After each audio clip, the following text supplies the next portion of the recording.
Aujourd'hui, on s'attaque au football africain. Et plus précisément, à la pression qui monte à quelques jours d'un événement que tout un continent attend. On a mis la main sur une interview de Diomansy Kamara, l'ancien international sénégalais, publiée ce 11 décembre 2025 sur le site wisport.com.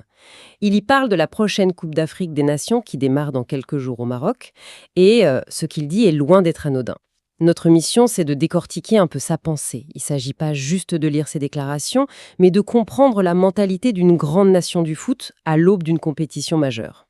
C'est ça qui est passionnant. On a la perspective d'un ancien de la maison, quelqu'un qui a connu l'intérieur du vestiaire. Son analyse, c'est un peu un sismographe de l'ambiance qui règne autour des lions de la Teranga. Il y a la confiance affichée, mais aussi les craintes sous-jacentes. C'est ce mélange qui est révélateur. Absolument. Alors, allons-y. Le premier truc qui frappe, c'est que Kamara, il n'y va pas par quatre chemins.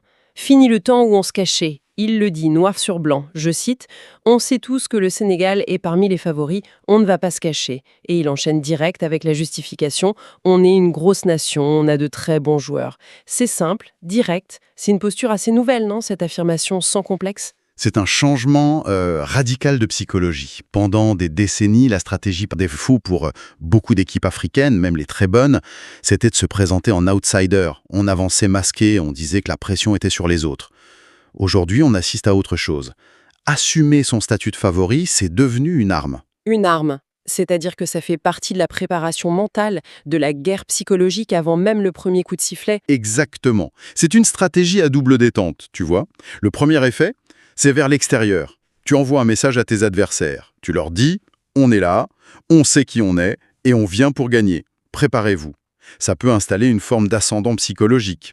Mais le deuxième effet, le plus important peut-être, il est interne. Pour les joueurs eux-mêmes ? Précisément. Quand le discours ambiant, porté par des figures respectées comme Kamara, est un discours de force et de confiance, ça infuse dans le vestiaire. Le coach peut s'en servir. Il peut dire à ses joueurs « Regardez, tout le monde nous attend, on a un statut à défendre, on n'a pas le droit de décevoir ». Ça transforme la pression extérieure en un moteur, en une force de cohésion. Ce n'est plus un poids, c'est une mission. Je comprends l'idée. Mais est-ce qu'il n'y a pas un risque que ça se transforme en arrogance ? Qu'à force de s'entendre dire qu'on est les meilleurs, on finisse par y croire un peu trop et par oublier l'essentiel. On se met une cible géante dans le dos. C'est tout le danger. Et c'est là que l'analyse de Kamara devient vraiment subtile. Car il n'est pas du tout dans une confiance aveugle. C'est une confiance qui se sait fragile. Et il le démontre juste après. Oui, c'est ça qui est fascinant. Juste après cette affirmation de puissance, il tire le frein à main de manière spectaculaire. On dirait qu'il a peur que l'équipe s'enflamme trop vite. Il rappelle une vérité que tout le monde connaît mais que les favoris oublient parfois.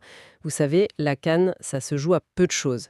Et pour que ça ne soit pas juste une phrase bateau, il sort l'exemple qui fait mal, la cicatrice encore fraîche, la CAN 2024. Il dit « On gagne nos 3 matchs de poule, puis on tombe sur le pays organisateur et on sort aux pénaltys ». C'est chirurgical. En une phrase, il résume le cauchemar absolu pour une équipe favorite. Ce rappel est fondamental. C'est le contrepoids parfait à son affirmation de départ. C'est la voix de l'expérience qui parle. Il ne dit pas juste « attention, c'est dur ». Il dissèque les raisons pour lesquelles c'est dur. Analysons cet exemple 2024. D'abord, tu peux faire une phase de poule parfaite. 3 matchs, 3 victoires. Et ça ne te garantit absolument rien. Le compteur est remis à 0. C'est la cruauté des tournois à élimination directe. Exactement. Ensuite, il mentionne le pays organisateur. C'est un des grands pièges de la CAN. Jouer contre le pays hôte, c'est affronter une équipe transcendée par 50 000 supporters. C'est un contexte, une pression. Un arbitrage parfois. Particulier. Voilà. C'est un facteur qui nivelle les valeurs. Et enfin, il termine par « on sort au pénalty », la loterie, le facteur chance, l'imprévisible total qui peut anéantir 2 ans de travail. En une phrase, il a posé tous les avertissements. On sent que cette défaite a vraiment marqué les esprits. C'est devenu le cas d'école, le vaccin contre l'excès de confiance. Ça me rappelle un peu, toute proportion gardée, la France en 2002. Championne du monde et d'Europe en titre, des stars partout, favorite absolue. On connaît la suite, élimination au premier tour sans marquer un but. L'avertissement de Kamara s'inscrit dans cette longue histoire du football. Celle des géants qui trébuchent parce qu'ils ont oublié à quel point la marche est haute. C'est pour ça qu'il prend bien soin d'élargir le cercle des prétendants alors. Exactement. Il cite le Maroc, l'Algérie, le Nigeria, la Côte d'Ivoire. Il ne dit pas « le Sénégal est le favori », mais « parmi les favoris ». La nuance est énorme. C'est une façon de dire « on est fort, mais on n'est pas seul au monde ». C'est du réalisme pur, en fait. Ben oui, le football africain a atteint une densité de talent incroyable. Il n'y a plus une ou deux superpuissances et les autres. Il y a 5, 6, voire 7 équipes qui peuvent légitimement se dire « cette année, c'est pour nous ». Nommer ses rivaux, c'est une marque de respect, mais c'est surtout un outil de préparation mentale pour sa propre équipe. C'est dire aux joueurs « voilà qui on va devoir affronter, le chemin sera semé d'embûches ». Donc, si le talent ne suffit pas et que l'expérience montre qu'un pénalty peut tout changer, on en revient à ce qui semble être le cœur du message de Camara. La clé de la victoire, elle peut être ailleurs. Et c'est là qu'il parle de son fameux « tout ce qui est à côté ». C'est la phrase la plus importante de l'interview à mon avis. Une CAN ne se joue pas seulement sur le terrain. C'est tout ce qu'il y a à côté aussi. C'est une phrase d'initié. Pour le supporter lambda, la victoire se joue sur 90 minutes. Pour un ancien joueur comme lui, la victoire se construit pendant les 4 semaines de vie commune, 24 heures sur 24. Mais concrètement, ça veut dire quoi? Quand on n'est pas dans le secret des dieux, tout ce qu'il y a à côté, ça reste un peu abstrait? Alors rendons-le concret. Imagine la vie d'un groupe pendant un mois. À côté, c'est la qualité de ton hôtel. Est-ce qu'il est loin du stade? Si tu passes 2 heures par jour dans les embouteillages pour aller à l'entraînement, c'est de la fatigue qui s'accumule. D'accord. À côté, c'est la nourriture.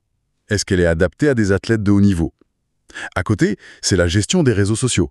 Un joueur qui passe son temps sur Instagram à lire les critiques après un match moyen, c'est un joueur qui perd sa concentration. Ah oui, vu comme ça, on est très loin de l'image glamour du footballeur qui arrive au stade, joue son match et repart. C'est une expédition quasi militaire en fait, où chaque détail compte. C'est exactement ça. À côté, c'est aussi la gestion des égos. Tu as 23 joueurs, tous des stars dans leur club, mais seulement 11 qui commencent le match. Comment tu gères la frustration des remplaçants? Comment tu maintiens l'unité du groupe quand l'un est une star mondiale et l'autre un jeune qui découvre? La moindre petite étincelle, une dispute à l'entraînement, une rumeur dans la presse peut mettre le feu à tout l'édifice. C'est ce qu'on appelle la fameuse bulle, la capacité à s'isoler de tout ça. Voilà. Les équipes qui gagnent sont celles qui arrivent à créer et à maintenir une bulle hermétique à toutes ces perturbations. Mais cette bulle est d'une fragilité extrême. C'est ça, tout ce qu'il y a à côté. C'est cette guerre invisible, psychologique, logistique, organisationnelle, qui se mène en coulisses. Et c'est souvent là que se fait la différence. Et malgré cette description presque effrayante de tous les pièges possibles, il termine sur une note d'ambition pure. Mais on va y aller avec beaucoup d'envie en espérant ramener une deuxième étoile au pays. La lucidité sur les difficultés n'entame pas l'objectif final. Au contraire, elle le renforce. C'est une ambition raisonnée, pas un rêve naïf. C'est dire, on sait que ce sera un enfer, mais on est prêt à le traverser. Et pour traverser cet enfer, justement, il y a un nouvel homme aux commandes, un changement majeur, le sélectionneur Pape Thiaw. Camara dit de lui qu'il est en train de faire du très bon travail, mais le contexte de sa prise de fonction est quand même explosif. Colossal. Le défi est absolument colossal. Et c'est un profil super intéressant, parce qu'il faut se souvenir d'où vient Pape Thiaw. Il y a à peine quelques années, il a gagné le CHAN, le championnat d'Afrique des Nations, cette compétition réservée aux joueurs qui évoluent dans les championnats africains. Il a été champion avec des joueurs locaux. Mais attends, c'est une différence fondamentale. Comment on passe de la gestion de joueurs du championnat sénégalais, qui sont peut-être plus à l'écoute, à un vestiaire rempli de stars mondiales qui jouent la Ligue des Champions avec Chelsea, le Bayern ou le PSG? Le management n'a rien à voir. C'est toute la question, et c'est le pari de la fédération sénégalaise. Est-ce que son autorité, sa méthode, qui ont si bien fonctionné avec un groupe, peuvent être transposées à un autre? Les joueurs qu'il va diriger sont entraînés toute l'année par les meilleurs techniciens du monde. Ils ne vont pas lui pardonner la moindre approximation tactique ou le moindre flottement dans son discours. Son crédit sera testé à chaque seconde. Surtout que Camara nous dresse la feuille de route, et elle est vertigineuse, je le cite encore. C'est une année intéressante, il y a une CAN, une Coupe du Monde et ce match du 16 juin contre la France. Il n'y a aucun round d'observation, il est jeté directement dans le grand bain. Il est jeté dans un volcan. Il n'y a pas de tour de chauffe, pas de match sans enjeu pour tester des choses. La CAN, c'est son premier grand examen. Et comme le dit très bien Camara, il faudra faire une grosse CAN. Ce n'est pas une option, c'est une obligation. Pourquoi? D'abord, pour lancer son mandat sur une dynamique positive. S'il rate ce premier virage, la suite sera très compliquée. Et qu'est-ce que ça veut dire faire une grosse CAN? Ça veut dire la gagner absolument? Ou une demi-finale serait déjà un succès pour un début? C'est là toute l'ambiguïté. Pour les supporters, ce sera sûrement la victoire ou rien.